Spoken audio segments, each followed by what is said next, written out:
नाम नेहा है।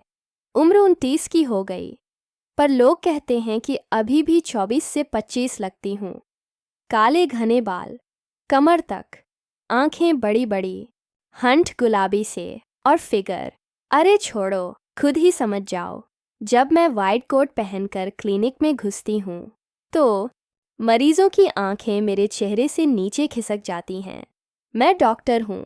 गांव के पास वाले छोटे से टाउन में मेरी आवाज़ थोड़ी भारी है। बोलते वक्त हल्का सा हंसती हूँ तो लोग कहते हैं, दीदी तुम्हारी हंसी में कुछ और ही मिठास है। बस यही मिठास मेरी कहानी का पहला चम्मच है। छकोगे तो मीठा लगेगा, निगोगे तो गले में अटकेगा। आज सुबह की बात है। मैं क्लिनिक खोलकर अंदर बैठी थी। बाहर धूप चुभ रही थी, पर अंदर पंखा धीरे धीरे घूम रहा था। तभी दरवाज़ा खुला और वो आया। नाम था अर्जुन। उम्र 23 के करीब, कंधे चौड़े, मुंह पर हल्की दाढ़ी और आंखें ऐसी जो देखते ही लगता है कुछ छुपा रखा है। उसने कहा, डॉक्टर साहिबा, मेरी कमर में अजीब सी चुभन है, रात भर सोया नहीं। मैंने मुस्कुराकर कहा, बैठो अर्जुन, पहले तो कपड़े ऊपर करो, देखूं कहाँ दिक्कत है। मैंने दस्ताने पहने, उसकी कमीज ऊपर की। उसकी पीठ पर पसीना चमक रहा था। मैंने उंगलियां फिराई, धीरे धीरे नरमी से। वो सांस रोककर बैठा था। मैंने पूछा, यहाँ दबाऊं तो? वो बोला, हाँ दीदी, बिल्कुल वहीं। मैंने हल्के से दबाया। वो करा। मैंने कहा, अर्जुन तुम्हारी मांसपेशियां बहुत टाइट हैं, रोज ट्रैक्टर चलाते हो ना? वो हंसा, हाँ दीदी, खेत में दिन भर झुककर काम करता हूँ, पर आज ऐसा लग रहा है जैसे कोई मेरे अंदर से खींच रहा हो। मैंने सोचा, अंदर से खींचना तो मेरा भी काम है, दर्द को बाहर निकालना। फिर मैंने कहा, लेट जाओ बेड पर, मैं थोड़ा तेल लगाकर मालिश कर दूंगी, दर्द तुरंत भागेगा। वो बिना कुछ बोले लेट गया। मैंने तेल की शीशी खोली। गर्म तेल की खुशबू कमरे में फैल गई। मैंने उसकी कमर पर तेल डाला, धीरे धीरे, जैसे कोई रेशमी धागा खींच रही हो। मेरी उंगलियां फिसल रही थीं। वो आंखें बंद किए लेटा था। मैंने पूछा, अर्जुन शादी हुई कि नहीं? वो बोला, नहीं दीदी, माँ ढूंढ रही है। मैंने हंसकर कहा, अच्छा, तो अभी तक कोई तुम्हें पकड़ नहीं पाया? वो शर्माया, पकड़ने वाली तो आप जैसी चाहिए। मैंने हंसी रोकी, पर दिल में हल्की सी गुदगुदी हुई। मालिश करते करते मैंने उसकी कमर के नीचे हाथ ले जाकर दबाया। वो चौंका, दीदी, वो थोड़ा नीचे। मैंने कहा, अरे दर्द तो यहीं तक फैला है, डरो मत। मेरी उंगलियां उसकी जांघ के किनारे तक पहुंच गई। वो सांस तेज चलने लगा। मैंने सोचा, यह तो अभी से पसीना छूटने लगा। मैंने तेल और डाला। अब मेरी हथेली उसकी त्वचा पर फिसल रही थी, गोल गोल ऊपर नीचे। वो बोला, दीदी आपका हाथ जादू करता है। मैंने कहा, जादू तो अब भी बाकी है अर्जुन। फिर मैंने उससे कहा, अब पलटो। वो हिचका। मैंने फिर कहा, पलटो ना, पीठ के साथ पेट भी देखना पड़ेगा। वो धीरे से पलटा। उसकी आंखें मेरी आंखों में थीं। मैंने तेल उसके पेट पर डाला।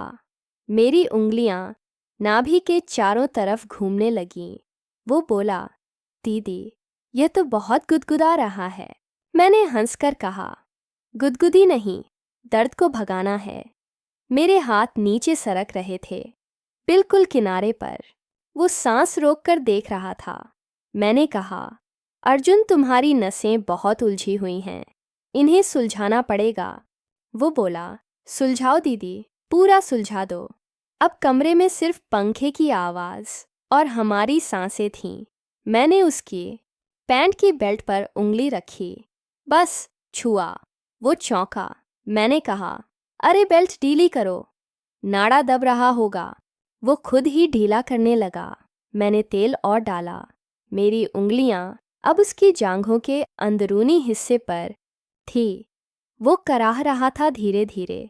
मैंने पूछा, अर्जुन अब बताओ दर्द कहाँ है? वो बोला, दीदी अब दर्द कहीं और हो गया है। मैंने हंसकर कहा, कहीं और दिखाओ ज़रा। वो शर्माया। मैंने कहा, डरो मत, मैं डॉक्टर हूँ, सब देखती हूँ।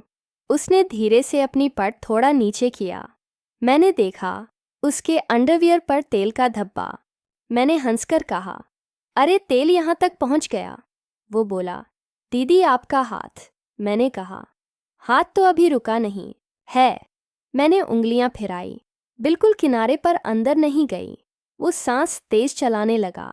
मैंने कहा, अर्जुन तुम्हारी नसें बहुत गर्म हैं, इन्हें ठंडा करना पड़ेगा। फिर मैंने फ्रिज से आइस पैक निकाला। ठंडा पैक उसकी जांघ पर रखा। वो सिहर गया। मैंने कहा, अब गर्मी दोनों लगाऊंगी। मैंने एक हाथ से आइस पैक दबाया, दूसरे हाथ से गर्म तेल। वो बीच में फंसा था, गर्मी और ठंडक के बीच। वो बोला, दीदी यह क्या कर रही हो? मैंने कहा, इलाज, बस इलाज। पर मेरी आंखें शरारत कर रही थीं। अब मैंने उससे कहा, अर्जुन एक एक्सरसाइज करनी होगी, उठो। वो उठा। मैंने कहा, मेरे सामने खड़े हो जाओ, पैर फैलाओ। वो खड़ा हुआ। मैं उसके सामने घुटनों पर बैठ गई, मेरी आंखें उसके पेट के बिल्कुल सामने। मैंने कहा, अब मैं तुम्हारी कमर पकड़ूंगी, तुम झुकना। मैंने उसकी कमर पकड़ी दोनों हाथों से। मेरी उंगलियां उसकी त्वचा में धंस गई। वो झुका, उसका चेहरा मेरे चेहरे के पास आया। मैंने उसकी सांस अपनी गाल पर महसूस की। मैंने कहा, अब सीधे हो जाओ। वो सीधा हुआ। फिर मैंने कहा, अब मेरी कमर पकड़ो। वो हिचका। मैंने कहा, पकड़ो ना, मैं भी तो झुकूंगी। उसने मेरी कमर पकड़ी। उसके हाथ गर्म थे। मैं झुकी। मेरा कोट ऊपर उठ गया। मेरी कमीज का किनारा दिखने लगा। वो देखता रहा। मैंने कहा, अर्जुन तुम्हारा हाथ कांप क्यों रहा है? वो बोला, दीदी आप बहुत सुंदर हो। मैंने हंसकर कहा, सुंदरता तो इलाज में मदद करती है। फिर मैंने उससे कहा, अब मेरे कंधे पर हाथ रखो, मैं तुम्हें स्ट्रेच करवाऊंगी। उसने रखा। मैंने उसका हाथ दबाया धीरे से।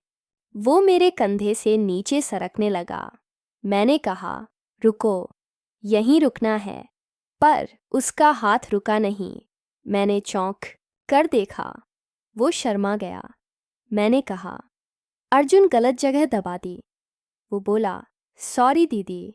मैंने मुस्कुराकर कहा, कोई बात नहीं, कभी कभी नसें उलझ जाती हैं। फिर मैंने उसे बिठाया। मैं उसके बगल में बैठ गई, बिल्कुल पास। मेरी जांघ उसकी जांघ से सट गई। मैंने दवाइयाँ लिखीं, पर लिखते वक्त मेरा हाथ उसके हाथ से टकराता रहा। मैंने कहा, अर्जुन यह दवाई रात को लगानी है, कोई लगाएगा? वो बोला, अकेला हूँ दीदी।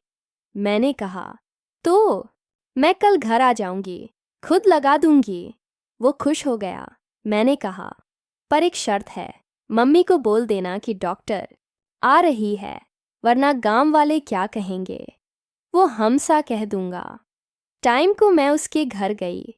उसकी माँ ने दरवाज़ा खोला, बोली, बेटी तू तो फरिश्ता है। मैं अंदर गई। अर्जुन कमरे में था। माँ चाय बनाने चली गई। मैंने दरवाज़ा बंद किया। अर्जुन बिस्तर पर लेटा था। मैंने कहा, कपड़े उतारो। वो उतारने लगा। मैंने तेल गर्म किया। अब की बार मैंने अपना कोट उतार दिया, सिर्फ टॉप एंड स्कर्ट। मैं उसके ऊपर झुकी। मेरे बाल उसके चेहरे पर गिर रहे थे। मैंने तेल डाला। मेरी उंगलियां फिर से नाचने लगीं। वो बोला, दीदी आज दर्द कम है। मैंने कहा, फिर भी यह पूरा कोर्स करना है। मैंने उसके सीने पर तेल डाला। मेरी उंगलियां उसके छाती के बालों में उलझ गईं। वो सांस तेज चलाने लगा। मैंने कहा, अर्जुन, तुम्हारी धड़कन बहुत तेज है। वो बोला, दीदी, तुम पास हो ना? मैंने हंसकर कहा, पास तो और आऊंगी। मैं उसके ऊपर अड्डेच झुकी। मेरी छाती उसके सीने से छूने ही वाली थी। तभी दरवाज़ा खटका। माँ चाय लेकर आ गई। मैं तुरंत हटी। माँ बोली, बेटा चाय पी लो। हम तीनों बैठकर चाय पीने लगे।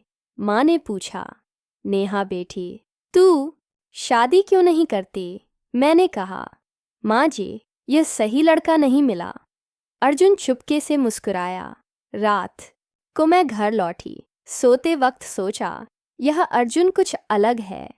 उसकी आंखों में कुछ था जो मुझे खींच रहा था। पर मैं डॉक्टर हूँ, पेशेंट है वो। फिर भी दिल में हल्की सी हलचल थी। अगले कुछ दिन हम रोज़ मिलते रहे, कभी क्लिनिक में, कभी उसके घर। हर बार मालिश, हर बार थोड़ा और पास। एक दिन मैंने कहा, अर्जुन, अब तुम मुझे मालिश करना सीखो। वो हंसा। मैं लेट गई। उसने मेरी कमर पर हाथ रखा। उसके हाथ कांप रहे थे। मैंने कहा, डरो मत, दबाओ। वो दबाने लगा। मेरी सांसें तेज हो गईं। मैंने आंखें बंद कर लीं। उसका हाथ नीचे सरकने लगा। मैंने कहा, अर्जुन बस। वो रुक गया। मैंने पलटकर उसका हाथ पकड़ा। बोली, तुम समझते हो ना? वो बोला, समझता हूँ दीदी, पर दिल नहीं मानता। फिर एक दिन बारिश नहीं आई, बिजली नहीं गई, पर कुछ और हुआ। मैं क्लिनिक में अकेली थी। अर्जुन आया, बोला, दीदी आज दर्द फिर शुरू हो गया। मैंने कहा, आज कुछ नया ट्राई करेंगे। मैंने एक मशीन निकाली, इलेक्ट्रिक स्टिमुलेटर। छोटे छोटे पैड्स मैंने उसके सीने पर लगाए। करंट की हल्की सी झंझनाहट। वो सिहर गया। मैंने कहा, अब तुम मेरे पर लगाओ। मैंने अपना टॉप ऊपर किया।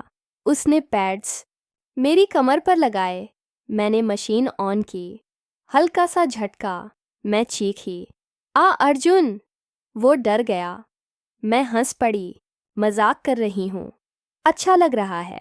फिर हम दोनों हंसने लगे। मैंने मशीन बंद की। हम आमने सामने थे, मेरी आंखें उसकी आंखों में। मैंने धीरे से कहा, अर्जुन, तुम मेरे लिए क्या हो? वो बोला, दीदी, तुम मेरी सब कुछ। मैंने उसका हाथ पकड़ा। हम करीब आए, हमारे होंठ बस 1 इंच दूर। तभी मेरी जेब में फ़ोन बजा। हॉस्पिटल से इमरजेंसी कॉल। मैं हटी, बोली, चलो बाद में। उसके बाद हम दोनों समझ गए हमारे बीच कुछ है, पर अभी वक्त नहीं। मैंने उसे दवाइयाँ दी, वह ठीक हो गया। पर अब वो मेरा दोस्त बन गया।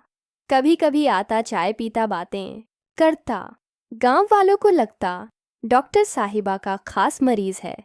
एक दिन उसने कहा, दीदी, मैं शादी करना चाहता हूँ। मैंने पूछा, किससे? वो शर्माया। तुम जानती हो। मैंने हंसकर कहा, तुम माँ से बोलो। उसने माँ से बोला। माँ मेरे घर आई, मेरी माँ से बात की।